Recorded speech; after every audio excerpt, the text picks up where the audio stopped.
everyone, today we're on the farm of Edmond Curtin here in County Cork, and we're here looking at his impressive batch of dairy beef calves.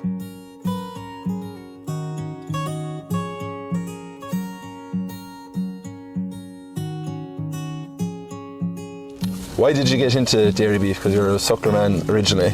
Yeah, I took on a piece of outside ground back in Boherbury, to be about 25 kilometres from here. Back about 2017, I was buying weanling heifers, continental heifers at the time for it. So look, it became a big capital expense in trying to put a lot of them together.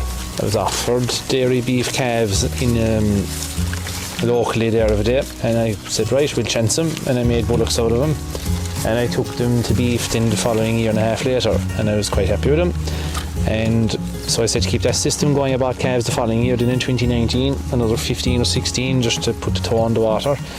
And I suppose look to increase some out of cash flow really, I suppose, rather than having to be borrowing money or to be relying on the funds from elsewhere or whatever, you know. So I said I'd build it slowly, or we'd see how we'd go, you know. So I suppose beef price was only okay in 2018-19. I said, right, this is okay, I suppose, we're building some fund anyway. But I took on 25 or 6 of them then in 2020, and 2021 I bought 32 maybe, and 2023 I bought 46 or 7, and I took 60 this year. So I suppose I've kind of gotten a bit used to it. It seems to suit the system, it suits land type. We'd be heavy enough here. Outside ground we're kind of heavy as well. So lighter cattle seem to suit, and I suppose it's handy in that I can kill cattle earlier as well. I can put them into a shed of where they got bed and finish them as well. So it's to maximise stocking rate and to just have a bunch of cattle to sell at some time of the year as well. I said I might try a bit of bull beef, so I bought more continental bulls. So I bought 20 odd of those, Charlies and Blues that are there, to try and dabble with a bit of bull beef, or maybe to the view. If it doesn't, we'll see how we go with it like. But at least I could sell them as forward bulls as well, maybe in the springtime. But I think I'll go the bull beef route, alright. They've had a good year, they're hitting their target weights, to be fair. They're doing good gains off grass, I know, even the back end. So I usually would have bought with the Angus and Herefords to do as bullocks. I bought some heifers last year, right? They're available as well, they're a bit of value. So they're in the sheds above in the yard now. They're nearly finished. They'll be gone in 2 or 3 weeks' time, and the bullocks as well with them. So all the 2023 crop will be fit to kill in a couple of weeks. What I have this year, then I bought Angus and Herefords. There's a couple of Angus heifers in them. There's about maybe 10 or 12 there. There's Hereford bulls, Angus bulls, Charlie bulls, and Blue bulls. What do you do in order to try and promote as good calf health as you can in your batch of dairy beef calves? Yeah, so look, from a shed point of view, they're in a good shed as best I can have it. Bedded well, simple things like keep drafts away from them at low level, try and keep the temperature fairly right in the shed. In other words, not to have it too cold in the springtime, and not when April, May comes as well.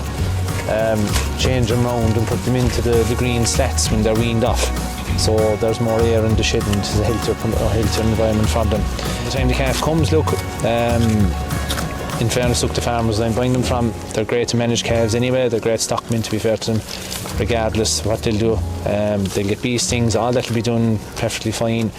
They'll be on a good level of milk before they come here, and I'll keep them on a good level of milk. So they'll get 2 bags of milk powder with me. The very guts of it now. They'll get a bag and 3/4, 2 bags over it. So that'll get them off to a good start, get high live weight gains with them. So I suppose nutrition being the big thing anyway, look, get them up and going. And look, if the nutrition is right, then the plane of health is good with it. From a virus's point of view, then look, the calves will come, they'll settle in. Give them a mineral drench when they come first, then they'll get, after a couple of days, they'll get RSV and PI3 vaccine up the nose, intranasally.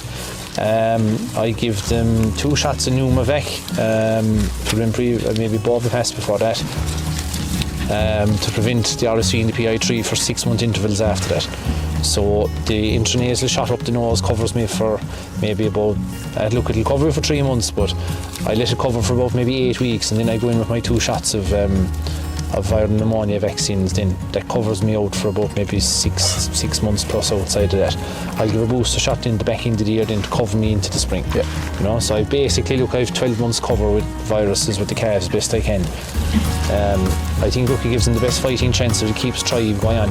I was finding I was getting bits of pneumonia maybe this summertime, and maybe around September and that. So I found this oats work quite well. I haven't touch wood, had to go and take out any calf that got sick in the autumn time. As best I can. So look, blackleg were planted here. They get 2 shots of blackleg as well, and they get IBR live. I think this year anyway, do look, to be fair, just to get the best efficiency out of the system, I said I'd keep a very close eye to the type of cow and a very close eye to the type of bull. So I was quite picky in what I did. I sourced the likes of Angus bulls. They're now 40A 4438 Karma. 4638, sorry, Karma, yeah. And blues in 4438. Now I'd experienced him anyway off the suckler, so I was happy enough with him, so I said he should suit fine. Yeah, very impressed with the Karma calves. The lint, even when they came at 3 weeks of age, they were under the blue feeders, the milk nipple bars. They were a foot longer, maybe even a bit longer than the calves. You could see potential in them from straight away. They seem to suit the man that bought them off him as well. He had good big cows, to be fair. Wouldn't have a very extreme cow either way, but good strong cow, was able to calve him fine, suited him grand, short gestation, and the carcass weight, he was plus 16 kilos in that index when I bought him. So quite happy with that. I would have used, I have cattle in the shed above off of a 47, 43 Kale Prime lead. I've had a couple of batches of him now in the last couple of years. I suppose I've probably had 4 years worth of calves maybe off him. Yeah, fine, the conformation of them is good. They'll come into 300, 320, 30 kilos dead weight. We won't get anything more than that from them though, you know, so they're slightly limiting on that.